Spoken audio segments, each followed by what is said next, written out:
이 땅에서 하나님과 동행했던 인물로는 누가 있을까요?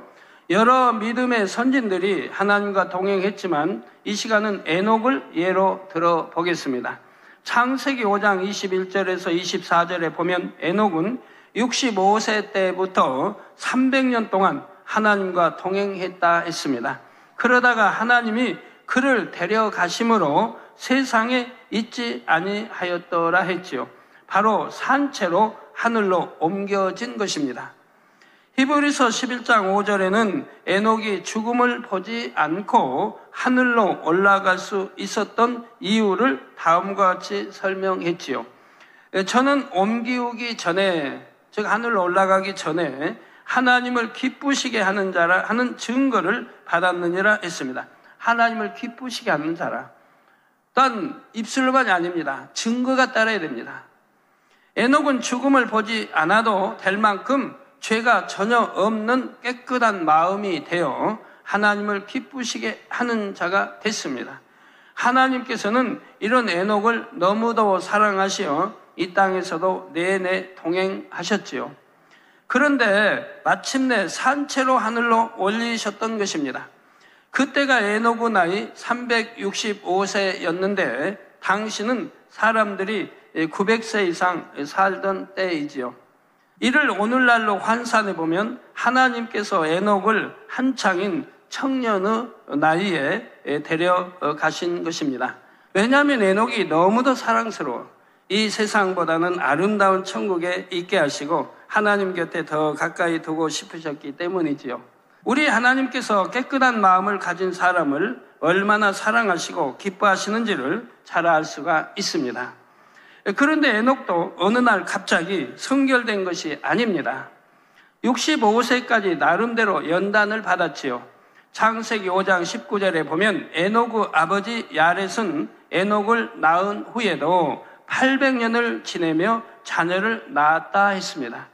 따라서 에녹에게는 많은 형제가 있었음을 알 수 있지요. 깊은 기도 중에 하나님께서 알려주셨는데 에녹은 많은 형제들 중 아무와도 걸리지 않았다고 합니다. 형제들보다 더 가지고자 하지 않았고 항상 양보해 주었지요. 형제들보다 자신이 더 인정받으려 하지도 않았고 오직 자신의 일에 최선을 다할 뿐이었습니다. 다른 형제가 더 사랑받는 것을 보아도 언짢아 하지 않았지요.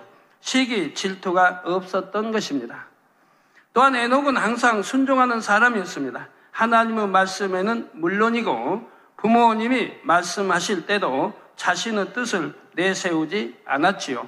욕심이나 사사로운 감정 자체도 없었으며 모든 사람과 더불어 화평함을 이루어 갔습니다. 이렇게 에녹은 하나님을 배울 수 있는 청결한 마음을 만들어 갔던 것입니다. 에녹이 마침내 65세가 되었을 때 하나님께서 기뻐하실 만한 수준이 되어 하나님과 동행하는 삶을 살게 됐지요. 그런데 에녹이 하나님과 동행할 수 있게 된 더 중요한 이유가 있습니다.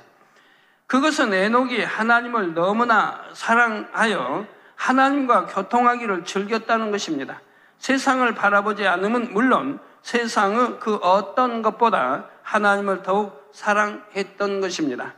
예를 들어 에녹은 부모를 사랑하고 순종하며 형제들과도 우애가 깊었지만 그 누구보다도 하나님을 가장 사랑했습니다.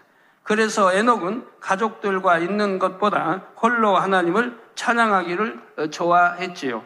하늘과 자연을 바라보면서 하나님을 그리워하며 하나님과 교통하기를 즐겨했던 것입니다. 자, 하나님께서 동행해 주시기 전에도 그랬지만 하나님께서 동행해 주신 이후에는 더욱 그러했고요. 잠언 8장 17절에 나를 사랑하는 자들이 나의 사랑을 입으며 나를 간절히 찾는 자가 나를 만날 것이니라 했습니다. 이 말씀처럼 에녹편에서 하나님을 너무도 사모함으로 찾고 갈망하니 하나님께서도 동행해 주셨다는 사실입니다. 하나님을 사랑할수록 마음은 더 깨끗해지며 또한 마음이 깨끗해질수록 하나님을 더 사랑하게 되고 하나님을 간절히 찾게 됩니다. 마음이 깨끗한 사람은 대하기가 편합니다. 오해가 없고 순수하게 있는 그대로 믿고 받아주지요. 방긋 웃는 아기들의 얼굴을 보고 기분이 나빠져서 얼굴을 찌푸리는 사람이 있을까요? 대부분의 사람들은 아기를 보면 기분이 좋아지고 빙글에 미소를 짓습니다. 물론 다른 내 아기가 아니라 해도 아기들의 웃는 그 빙글에 웃는 모습을 보면 여러분 마음이 행복해지지 않습니까? 어린 아이들의 깨끗함이 보는 사람에게도 전달되어 마음을 상쾌하게 하기 때문이지요. 마음이 청결한 자를 바라보시는 아버지 하나님의 마음도 그런 것입니다. 그래서 자꾸 보고 싶고 함께하고 싶어지지요. 성도님들도 이처럼 청결한 마음을 이루셔서 아버지께서 자꾸만 보고 또 보고 싶어 하시는 자녀들이 되시기를 바랍니다.